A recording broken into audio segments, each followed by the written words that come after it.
स्वागत है आप सभी का एएनएम 9212 भर्ती में आज सुप्रीम कोर्ट में हुई सुनवाई की अपडेट को लेकर के बात करेंगे। केस टेकअप होने के बाद से और जितनी देर सुनवाई हुई लगभग 1-1.25 मिनट तक अधिकतम सुनवाई हो सकी है, जिसमें याची पक्ष की तरफ से रिज्वाइंडर दाखिल करने के लिए समय मांगा जा रहा था। समय पर्याप्त मांगा जा रहा था, लगभग 1 महीने का, लेकिन माननीय सर्वोच्च न्यायालय की तरफ से 2 वीक्स का 2 सप्ताह का समय दिया गया है प्रत्युत्तर हलफनामा दाखिल करने के लिए, रिज्वाइंडर दाखिल करने के लिए। अब यहाँ पर आप सभी के मन में एक सवाल उठा होगा कि 2 महीने का समय था, तो अभी तक याची पक्ष की तरफ से रिज्वाइंडर दाखिल क्यों नहीं किया गया? रिज्वाइंडर तब दाखिल किया जाता है जब काउंटर एफिडेविट आ जाता है रिस्पोंडेंट की तरफ से। तो रिस्पोंडेंट में आयोग हो गए, परिवार कल्याण विभाग हो गए, सरकार हो गए। जब सरकार की तरफ से, आयोग की तरफ से काउंटर एफिडेविट जवाबी हलफनामा दाखिल किया गया है सुप्रीम कोर्ट में, उसी जवाबी हलफनामा के आधार पर, यानी उसी के बिहाफ पर, उसी के आधार पर फिर आगे याची पक्ष अपना प्रत्युत्तर जवाबी हलफनामा, यानी उसी को रिज्वाइंडर एफिडेविट हलफनामा बोल सकते हैं, वो दाखिल किया जाता है। यानी कि कुल मिलाकर के काउंटर एफिडेविट के बाद रिज्वाइंडर आता है। ये लीगल प्रोसेस होता है। अगर आप यहाँ पर देखेंगे, माननीय आयोग की तरफ से काउंटर एफिडेविट 6 अप्रैल को आ गया था और सरकार की तरफ से, या कह लीजिए श्री विष्णु शंकर जैन सर सरकार का पक्ष रख रहे हैं, तो इनकी तरफ से 19 अप्रैल को काउंटर एफिडेविट दाखिल किया गया था, जबकि 21 अप्रैल की डेट लगी थी। यानी कि अगर यही काउंटर एफिडेविट जो आज डेट लगी थी 21 अप्रैल की, लगभग यहाँ से 15 से 20 दिन पहले अगर ये जवाब लगाए गए होते तो कहीं ना कहीं यहाँ पर याची पक्ष के पास समय होता जवाब दाखिल करने के लिए, अपना रिज्वाइंडर लगाने के लिए। लेकिन अगर उनको समय लेना ही होगा तो फिर वो फिर से समय की मांग करेंगे। तो यहाँ पर सरकारी अधिवक्ता महोदय की तरफ से ये प्रयास होना चाहिए था कि उनको समय न देते हुए आज बहस करवा ली जाए, या कम से कम जो 277 सीटों पर होल्ड है वो होल्ड हटे, नियुक्ति पत्र वितरण किया जा सके या मैटर फाइनल हो सके।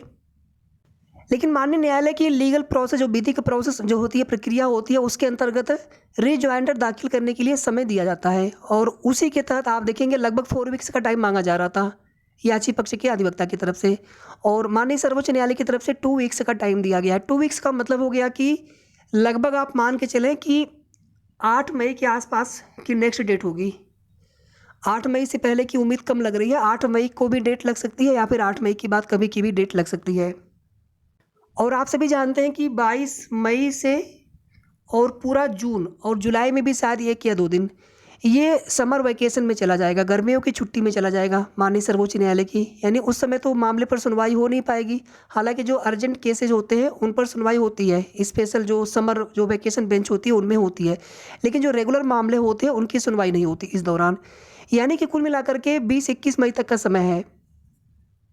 कभी कभी ऐसा होता है कि याची पक्ष की तरफ से जैसे डेट लगी, नेक्स्ट डेट, उस डेट तक रिज्वाइंडर दाखिल न कर पाए, उन्होंने फिर से समय की मांग की, तो यहाँ पर सरकारी अधिवक्ता यानी सरकार की, आयोग की, यहाँ पर उनको अपनी पूरी कोशिश करनी है कि जो नेक्स्ट डेट जबकि भी लगे 8 मई के आसपास की लगे, 2 वीक्स के बाद, मतलब 8 मई के आसपास आप मान के चलें, उस डेट तक हालांकि ऐसे तो आ जाता है, रिज्वाइंडर दाखिल कर देंगे याची पक्ष की तरफ से।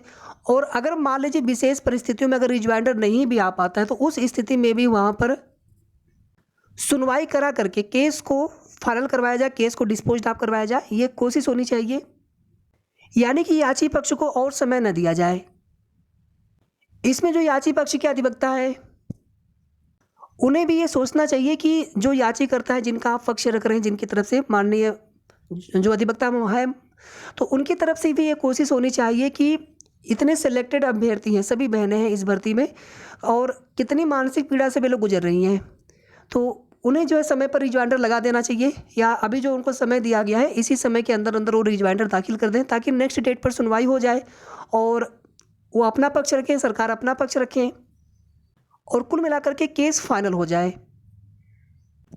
आज की सुनवाई की जो डेट लगी थी, इससे आप सभी को बहुत उम्मीदें थी। हालांकि हमने आप सभी से कहा था कि 1 या 2 डेट और लग सकती हैं, क्योंकि हमें पता था कि ये लोग रिज्वाइंडर दाखिल किए नहीं हैं और रिज्वाइंडर के लिए समय मांग सकते हैं। और ये चीज़ें हम आपको इसके पहले भी 2-3 दिन से आपको यही चीज़ें बताना चाह रहे थे, तो इसी वजह से हम ये कह रहे थे कि 21 को फाइनल सुनवाई होने की उम्मीद कम है। हो जाए तो बहुत अच्छा है, इससे अच्छा क्या हो सकता है। आप सभी की किस मानसिक पीड़ा से आप सभी गुजर रहे होंगे, मैं भली भांति समझता हूँ, और मैं भी उसी दौर से गुजरा हूँ, उसी मानसिक पीड़ा से कि भर्तियों में जब देरी होने लगती है और आप लोग केवल नियुक्ति पत्र के लिए इंतजार कर रहे हैं, यानी सब कुछ हो चुका है। तो आप सभी की जो मानसिक स्थिति है, मानसिक पीड़ा है, मैं उसको भली बातें समझ सकता हूँ, लेकिन यहाँ पर आप सभी धैर्य बनाए रखें क्योंकि चीज़ें कोर्ट में है। हम लोग यहाँ पर बस यही प्रयास कर सकते हैं कि सरकार से, आयोग से मिल करके कि सर इस बार की जो भी नेक्स्ट डेट लगे उसमें याची पक्ष को और समय न दिया जाए, बहस करा ली जाए, मैटर को फाइनल करा लिया जाए और तब तक आचार संहिता भी समाप्त हो जाएगी। 13 या 14 मई तक मान के चले, क्योंकि नगर निगम को छोड़ करके शेष चुनाव बैलेट पेपर से, तो फिर हो सकता है कि 14 तक काउंटिंग चले। 14 मई तक मान लीजिए आप, तो 14 मई के बाद की जल्दी की डेट मिल जाए फिर नियुक्ति पत्र वितरण समारोह के लिए। क्योंकि एक बार अगर ये मई में अगर केस फाइनल नहीं हो पाया तो सीधे सीधे फिर जुलाई की डेट लगेगी, फिर बहुत लंबा इंतजार हो जाएगा। और जैसा कि हमने अभी थोड़ी देर पहले आप सभी से कहा कि अगर ऐसा कभी कभी होता है कि याची पक्ष की तरफ से अगर रिजवाइंडर नहीं लगाया गया तो उस स्थिति में भी सुनवाई होती है, लेकिन वहाँ पे जो रिस्पोंडेंट है, जैसे यहाँ पर सरकार है, आयोग है, वो सुनवाई कराएं कि आपको समय दिया गया था, आप क्यों नहीं आपने रिजवाइंडर दाखिल किया। या तो जो याची पक्ष के अधिवक्ता है उनसे भी निवेदन है हाथ जोड़ करके कि आप रिजवाइंडर दाखिल कर दीजिएगा समय पर, क्योंकि केस लंबा खींचने से कुछ होने वाला नहीं है। जो चीज़ें होनी होंगी वो चाहे इस डेट में हो चाहे उसके बाद की डेट में हो। यानी कि अगर मान लीजिए यहाँ पर अगर कुछ भी नहीं होना होगा याची पक्ष के लिए, अगर यहाँ पर सरकार, अगर आयोग की ही अगर जीत होनी होगी तो चाहे आप थोड़ा और भी समय लेंगे तो होगा वही। लेकिन इसमें होगा क्या, जो यहाँ पर सिलेक्टेड बहनें हैं जिनको नियुक्ति पत्र मिलना है, उनकी जो परेशानी है बढ़ती जा रही है, वो लगातार परेशान हो रही हैं कि कब हमारी ज्वाइनिंग होगी। तो इसीलिए याची पक्ष के भी अधिवक्ता से विनम्र निवेदन है कि आप लोग रिजवाइंडर दाखिल करके समय पर सुनवाई करा लें नेक्स्ट डेट पर, क्योंकि आज सुनवाई हो गई होती जिसकी उम्मीदें बहुत ज़्यादा थी, लेकिन आपके रिजवाइंडर ना आने की वजह से ही सुनवाई नहीं हो सकी। और इधर बाकी हम लोग क्या कोशिश करेंगे, आप सभी बहनों से हमारा ये निवेदन है कि एक बार हम लोग 2 बार 3 बार जितना बार कोशिश हो सके, एक बार मुख्यमंत्री जी से तो जरूर मिलना है जनता दर्शन में जाकर के। अभी जो भी पीछे हम लोग नहीं प्रयास किए, लेकिन इस बार जाकर के जरूर मिलना है। सर इस तरह से डेट लगी थी, नेक्स्ट डेट पर सुनवाई करा ली जाए। अभी रिजवाइंडर के लिए कोर्ट से समय दिया गया है, क्योंकि सबसे बड़ी दिक्कत ये है ना कि मई के बाद फिर सीधे जुलाई की डेट लगनी स्टार्ट हो जाएगी। जैसे अभी 7 या 8, 7 को छोड़ दीजिए, 7 को शायद संडे होगा, एक बार देख लेंगे कैलेंडर। तो 8 मई या फिर 8 मई के बाद की जब की भी डेट लगे उसके बाद फिर अगर समय लिया गया तो ऐसा ना हो कि उसके बाद फिर सीधे जुलाई की डेट मिल जाए, क्योंकि उसके बाद फिर बहुत ज़्यादा दिन बचेगा नहीं, समय बचेगा नहीं, जो कोर्ट खुला रहेगा उसमें।